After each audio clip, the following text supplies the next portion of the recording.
នៅបនទឹកនេះយើងនិយាយពីការជប់បន្ទោសទៅលើអ្នកតីឬក៏បរិស្ថានមជ្ឈដ្ឋានជុំវិញខ្លួនយើងនឹងខ្ញុំសង្កេតឃើញបុគ្គលដែលអត់រីកចម្រើនដែលអត់ទៅមុខឬក៏រស់នៅដែលអត់សុបាយចិត្តនឹង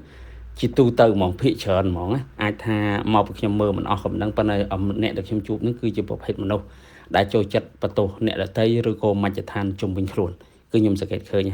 ចំណែកបុគ្គលដែលគាត់បកកែដែលគាត់មានក្តីសុខដែលគាត់អាចថាជោគជ័យទៅក្នុងអាជីពក្នុងការងាររបស់គាត់នឹងភាគច្រើនគឺជាមនុស្សដែលអត់ចូលចិត្តបន្ទោសអ្នកដទៃទេហើយក៏អត់ចូលចិត្តបន្ទោសមជ្ឈដ្ឋានជុំវិញខ្លួនគាត់ដែរហើយកន្លែងហ្នឹងបានឃើញសភៅច្រើនណាស់ដែលបញ្យល់ពីទ្រឹស្ដីទស្សនវិជ្ជានៃភាពជោគជ័យហ្នឹងគឺគាត់បញ្យល់មកថាកាលណាតែយើងបន្ទោសគេគឺយើងព្យាយាមស្វែងរកលេសឲ្យខ្លួនឯងក្នុងការផ្លាស់ប្ដូរក្នុងការអភិវឌ្ឍខ្លួនក្នុងការធ្វើឲ្យខ្លួនឯងផ្សើរឡើងរកលេសក្នុងការមិនដោះស្រាយបញ្ហាទុកបញ្ហានឹងចាស់ហើយតម្លាក់ទៅឲ្យអ្នកដទៃដល់ពេលអញ្ចឹងយើងនៅតែឧទាហរណ៍យើងឧទាហរណ៍ចេញពីរឿងទូចពីសិស្សដែលរៀនអត់ចេះនៅពេលណាគាត់ថាបន្ទោសមកពីគ្រូបរិញ្ញាបត្រពិបាកពេកគាត់រៀនអត់យល់អាណាព្យាបាលគាត់អត់យកចិត្តទុកដាក់អញ្ចឹងគឺគាត់នៅតែអត់ចេះហ្នឹងតែសិស្សដែលបកកែគឺគាត់អត់ដែលបន្ទោសថាមកពីគ្រូទេបើសិនជាគ្រូនឹងបរិញ្ញាបត្រគាត់ទៅហៅគ្រូក្រៅរៀនគួរខាងក្រៅ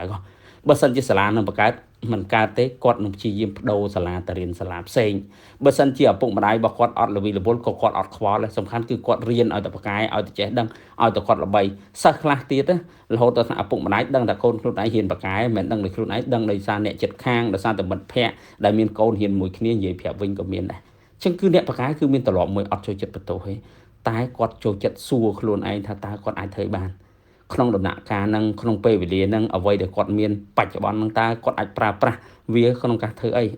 ដើម្បីឲ្យខ្លួនគាត់រីកចម្រើនអញ្ចឹងគ្រាន់តែយើងឈប់បន្ទោសអ្នកតីខួរក្បាលរបស់យើងនឹងចាប់ផ្ដើមស្វែងរកចម្លើយស្វែងរកដំណោះស្រាយផ្សេងថាតើយើងអាចធ្វើអីបានខ្ញុំសង្កេតឃើញច្រើនទៀតនៅពេលដែលយើងផ្លាស់ប្ដូរខ្លួនឯងអ្នកដែលធ្លាប់បន្ទោសហ្នឹងគ្រាន់តែគាត់ឈប់បន្ទោសហើយគាត់ចាប់ផ្ដើមគិតថាតើគាត់ធ្វើអីបានគឺឃើញថាអ្វ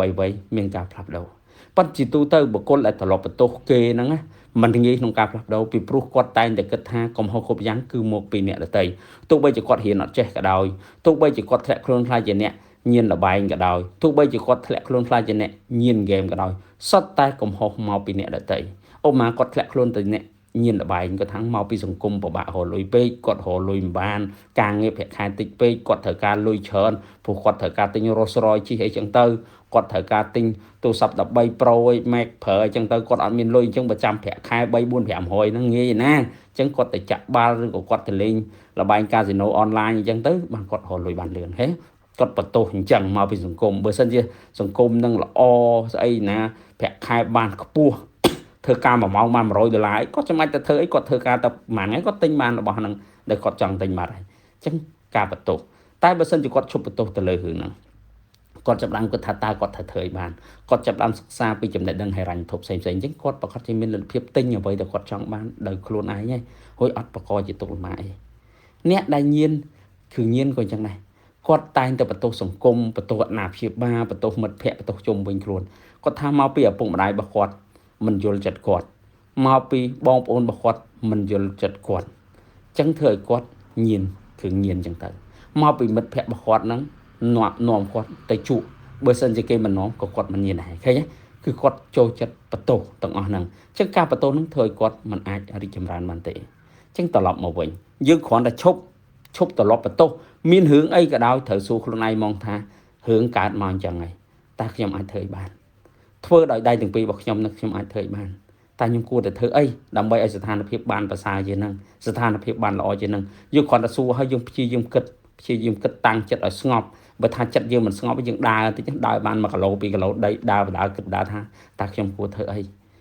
ស្ថានភាពនឹងគួរធ្វើអីឥឡូវហ្នឹងមិនបាច់គិតរឿងបន្ទោសថាកំហុសអ្នកណាគិតតែខ្លួនឯងតើយើងគួរធ្វើអីបានឥឡូវស្ថានភាពអញ្ចឹងហើយយើងធ្វើអីដើម្បីស្ថានភាពល្អប្រសើរឧទាហរណ៍ថាចិត្តប្រឡងបាត់ទៅបីយើងអត់ចេះអីយើងដឹងតែប្រឡងធ្លាក់ហើយអញ្ចឹងអត់មានគិតតែបន្ទោសថាមកពីម៉ែមកពីឪមកពីគ្រូមកពីសាលាមកអីអញ្ចឹងសួរខ្លួនឯងថាឥឡូវធ្វើម៉េចដើម្បីប្រឡងឲ្យជាប់ត្រូវធ្វើម៉េចហៅវិធីគិតមកអូត្រូវខំរៀនចេះត្រូវខ្វះមុខជានេះត្រូវរៀនដល់យើងគិតចាញ់អស់ហើយយើងទៅសេចោលហើយយើងចាប់តាមទៅធ្វើមកពុបយើងទៅមុខឃើញទេមួយទៀតយើងចិត្តដល់ graduate យើង graduate ចេញពីសាលារួចយើងធ្លាក់ច្រើនមុខពេកចេះគិតថាធ្វើម៉េចមូលហេតុបានយើងធ្លាក់ មកយើងលេងហ្គេមច្រើនពេកយើងអត់ធ្វើយើងអត់រៀនយើងអត់ធ្វើ assignment ឲ្យគ្រូអត់អីចឹងយើងចាប់ដើមខំប្រឹងធ្វើពឹបអាខ្លះពេលវេលាខ្លីពេកយើងទៅចរចាមួយគ្រូយើងបន្ថែមថាសុំពេលបន្ថែមទៀតធ្វើអត់តាន់ចេះយើងនឹងសន្យាថាយើងនឹងកែខ្លួនអីចឹងអ្វីវានឹងប្រសើរហើយកាលនេះបើយើងជាពាក់បំណុលគេច្រើនទៅធ្វើម៉េចគិតដូចគ្នាថាត្រូវធ្វើម៉េចដើម្បីដោះស្រាយរឿងនឹងដូចគ្នាដោះស្រាយរឿងនឹងហូចបើសិនជាយើងគិតមើលថាយើងអត់ដឹងយើងត្រូវគិតមើលតើយើងមានទ្រព្យអីខ្លះធម្មតាតែយើងជាពាក់បំណុលគេមានន័យយើងមានទ្រព្យដាក់ឲ្យគេបានគេឲ្យយើងជាពាក់អញ្ចឹងទ្រព្យណាខ្លះដែលយើងត្រូវកាត់បញ្ចេញដើម្បីបន្ថយបន្ទុកបំណុលតមកទៀតរកវិធីបង្កើនចំនួនសាច់ប្រាក់ដែលយើងរកបានហើយក៏រកវិធីមួយទៀតកាត់បន្ថយចំណាយមកយើងយកលុយយកទៅសងគេគ្រាន់តែយើងកាត់បន្ថយអញ្ចឹងទៅមួយទៀតយើងទៅចរចាបើសិនជាបញ្ចាំបំណុលខ្លះទៅយើងអាចចរចាមួយគាត់បើយើងសងអត់តាន់យើងអាចទៅនិយាយត្រង់មកយើងសងអត់តាន់នេះទុកពេលប៉ុណ្ណេះសំខាន់ឲ្យទៅសងគេមិនសូវថាអីកុំឲ្យតែយើងកិច្ចមិនសងគេទៅចរចាមួយគេទៅនិយាយទៅយើងធ្វើចេះយើងលក់ទ្រព្យយើងចេញចេះដើម្បីយកលុយមកបានមកសងគេអញ្ចឹងគេពេញចិត្តដល់ពេលយើងសងគេអស់ហើយយើងត្រឡប់ជាមួយនឹងត្រឡប់ល្អរបស់យើងរកច្រើន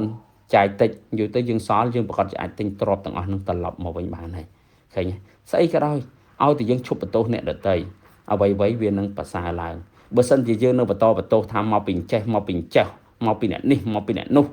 ទេយើងអត់អាចរកចម្លើយបានទេព្រោះចម្លើយខួរក្បាលរបស់យើងរកបានគឺរកតែលេសទេដើម្បីខ្លួនយើងបានស្ដីឲ្យអ្នកដទៃ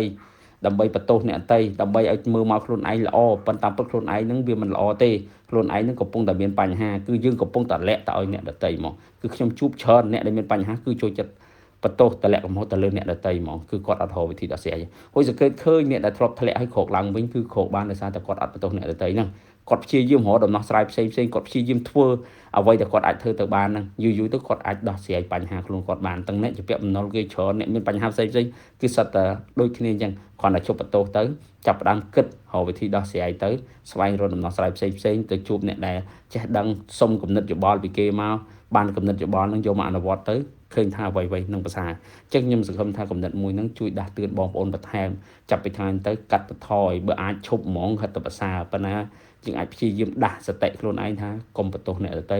កុំបន្ទោសសង្គមតែត្រូវគិតមើលថាយើងអាចធ្វើអីបានជាមួយនឹងសមត្ថភាពដែលយើងមានហ្នឹងបើសមត្ថភាពគ្រប់តើយើងអាចធ្វើអីដាក់ដើម្បីពង្រឹងសមត្ថភាពយើងបន្ថែមបាទសូមអរគុណ